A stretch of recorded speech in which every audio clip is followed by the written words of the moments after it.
आप फोटो खींच लेना गोल्ड के रिलेटेड।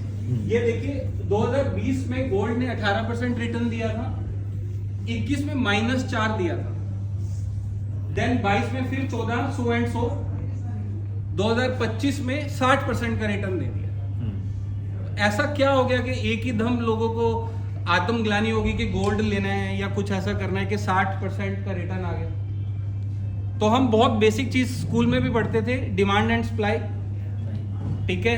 तो ये फियास्को कब हुआ? जब रशिया यूक्रेन का हुआ और रातों रात आपका सारा पैसा, मतलब कि रशिया का सारा पैसा फ्रीज कर दिया गया। तो लोगों को समझ आया कि हमारे पास कुछ अल्टरनेट होना चाहिए। तो सिर्फ रशिया ने नहीं, दुनिया के जितने भी देश थे जिनको लग रहा था कि आगे इन फ्यूचर जियोपॉलिटिकल कुछ हो सकता है, उन्होंने गोल्ड लेना शुरू करा। तो डिमांड एंड सप्लाई की वजह से बढ़ गया है। तो अगर आपके क्लाइंट के पोर्टफोलियो में 5 से 10% गोल्ड है तो वो बहुत है। उसके बाद अगर आप उनको दे रहे होंगे वहां पे तो रिस्क फैक्टर बढ़ जाएगा। तो इसलिए एसेट एलोकेशन वाला जो स्लाइड है या कहीं आपने जब सुना होगा तो उस पर फोकस रखें। अब दूसरा गोल्ड का बढ़ने का रीजन ये भी है, जो इंटरेस्टिंग मैं आपको बोल रहा था, स्लाइड है।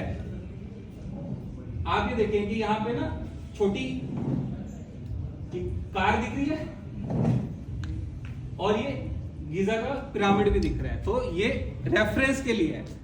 लास्ट प्रेजेंटेशन में पूछा था, सारी चीजें समझ आ गई, कार क्यों रखी है वो समझ नहीं आया। तो मैं पहले बता रहा हूं कि पिरामिड और कार दोनों रेफरेंस के लिए रखी है, साइज दिखाने के लिए, ठीक है। तो इतना जो गोल्ड है 22.3, मतलब कि अगर मैं ये बोलूं कि 216.65 टन्स गोल्ड जो है माइन कर लिया है हमने, इन अ सिंपल वर्ड बोले तो सिर्फ 64,000 टन माइन करने लायक रह गया है। तो गोल्ड माइन करने के लिए भी कम है, डिमांड एंड सप्लाई ज्यादा है, तो इस वजह से भी गोल्ड बढ़ रहा है, ठीक है।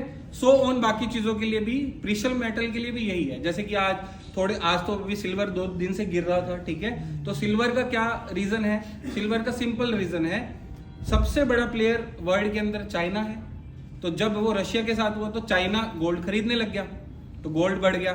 चाइना के पास सबसे ज्यादा रिजर्व है सिल्वर का, उसने देना बंद कर दिया, उसने सप्लाई को स्क्वीज कर लिया, तो सिल्वर बढ़ रहा है। तो बहुत सिंपल सी चीज है, जब ये ईज आउट होगा रेट्स डाउन होंगे। तो अभी 100 करोड़ वाले बात पे आते हैं। तो 100 करोड़ के लिए बहुत सिंपल है। 100 करोड़ बहुत अच्छा लगता है, इजी लगता है, ऐसा लगता है कि चलो कुछ तो के लिए काम कर जाएंगे, ठीक है। तो उसके लिए बहुत सिंपल सी चीज है कि आपको बिजनेस के बारे में पता होना चाहिए। To know your business, to grow your business. So हमारी इंडस्ट्री का ये ट्रेंड है। तो आपको इंडस्ट्री की कैटेगरी पता होंगी, एमएफडी, एनडीज, बैंक्स। तो आप कौन सी कैटेगरी को बिलोंग कर रहे हो? एमएफडी कैटेगरी को बिलोंग कर रहे हो, ठीक है। So NJ is a part of a ND and individual you are a part of a MFD, ठीक है। तो 2 कैटेगरीज हैं जिसमें आप बिलोंग कर रहे हो वहां पे। अभी आप ये देखेंगे कि इस कैटेगरी के अंदर ये प्योर इक्विटी का डाटा है एज ऑन अक्टूबर 2025, 39% जो हाईएस्ट है